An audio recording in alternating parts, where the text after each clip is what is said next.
Morning, everybody. Happy Thursday. What do we have on the show today, Krystal? Lots of great stuff for you. Nice, by the way, to be back in the studio, although we had a fantastic trip. And thank you to Joe Rogan very much for having us on. We're going to talk about that a little bit later in the show. But on the show today, we've got Glenn Greenwald. He's going to talk about the intersection of protests and coronavirus and what's going on there. We also have Maximilian Alvarez back on the show. It's been a minute since he's been here. I'm excited to catch up with him. And he's going to talk big picture about where these protests might be headed. And that is where we want to start today with the developments from overnight. Yeah, so developments overnight is that the protests largely peaceful. We have some footage from protests around the country that we can see here. I believe that one is that's right here in Washington, D.C. We also have footage from New York City and from San Francisco and from all around the world. And largely we see it was largely peaceful. There were some confrontations between criminals, rioters, looters, and the police officers that we saw.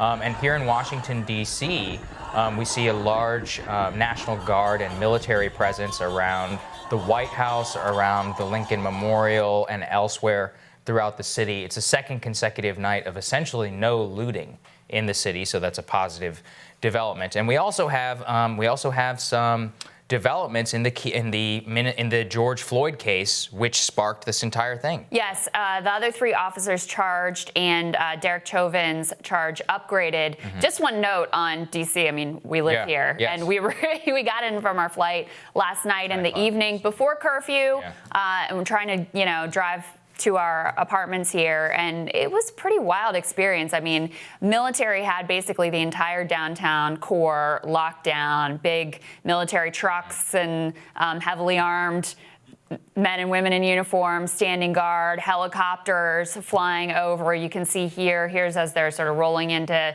town. I believe this was yesterday afternoon. So it's a pretty wild experience, and you still saw thousands upon thousands of peaceful protesters marching in the streets all around the city. I mean, it was just an incredibly wild experience to be in this city under basically military occupation and what that looks like as people are continuing to peaceably protest. But as you were saying, Saagar, new charges against the three officers who basically stood by and watched as George Floyd was killed. Also charges upgraded against Chauvin. We heard this from actually Amy Klobuchar first, but Attorney General Keith Ellison made the announcement yesterday. Let's take a listen to that. The reason thoroughness is important is because every single link in the prosecutorial chain must be strong. It needs to be strong because trying this case will not be an easy thing. Winning a conviction will be hard. I say this not because we doubt our resources or our ability. In fact, we're confident in what we're doing. But history does show that there are clear challenges here.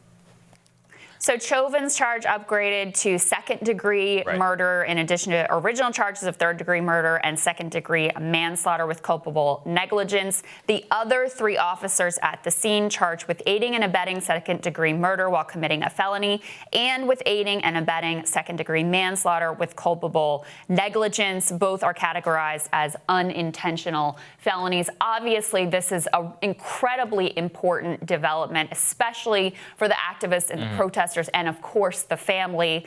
Services are going to start for Mr. Floyd today. Private services in Minneapolis and others will continue across the country over the course of the coming days. But this was a major focus for activists on the ground.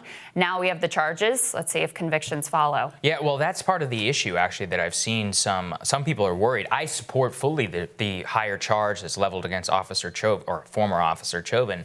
However, people, I think, need to understand that with that third-degree murder charge, a very unusual charge, it's almost basically equivalent to a manslaughter situation, unintentional murder, or some sort of negligence that was involved in a murder. Second-degree murder has a higher level of the burden of proof of intent that's upon the state. So it will be upon the state. I don't think that they will have too much trouble to make that case. But it's important to understand that in previous cases where we've seen police officers charged with second-degree murder, that there is a decent rate of acquittal whenever it comes to that, because it's all they have to prove is that they didn't have an intent in order to murder, Mr. Floyd. Now, in this particular case, the fact that he kneeled on his neck for 8 minutes and 49 seconds or whatever it was seems very difficult to prove otherwise, but that's something that we should keep an eye here very closely. The other three officers, I don't see any way in which they're going to be able to escape this, because this is unintentional. These are unintentional felonies, aiding and abetting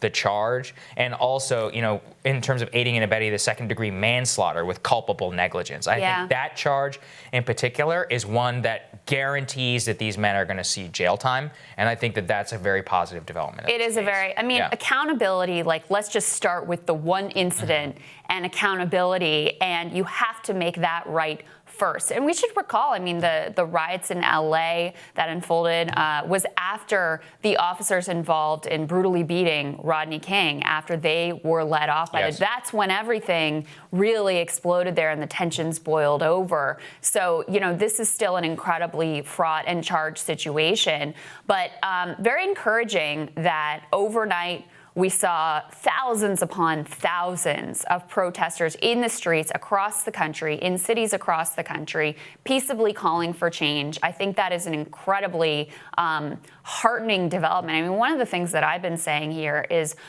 what would really trouble me, what would really depress and disturb and unnerve me is if Americans watched George Floyd's murder on that video and did nothing and didn't care and weren't in the street and didn't get activated and get out there to try to demand.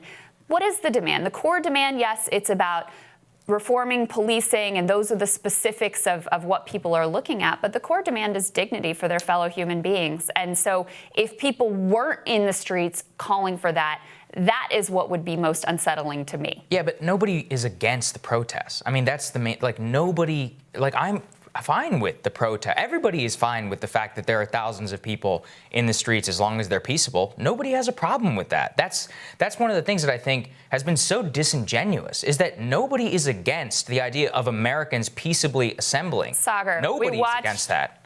The Attorney General of the United States give the order, the president's direction, to crush peaceable protesters in front of the White House. So to say no one is against this, I just think that's inaccurate. You also have a lot of people who are trying to smear the entire movement with the actions of a few. It is even more disingenuous to smear police officers, saying 2 to 5% of the violence and spreading out these viral clips and saying that that is the issue. And it's even more disingenuous to say that people are smearing the protesters with their violent acts when it's really justification of their violent acts by saying, oh, well, you have to have compassion. I don't think we're going to agree on this today, but we will continue to discuss, and we will have more Rising for you after this.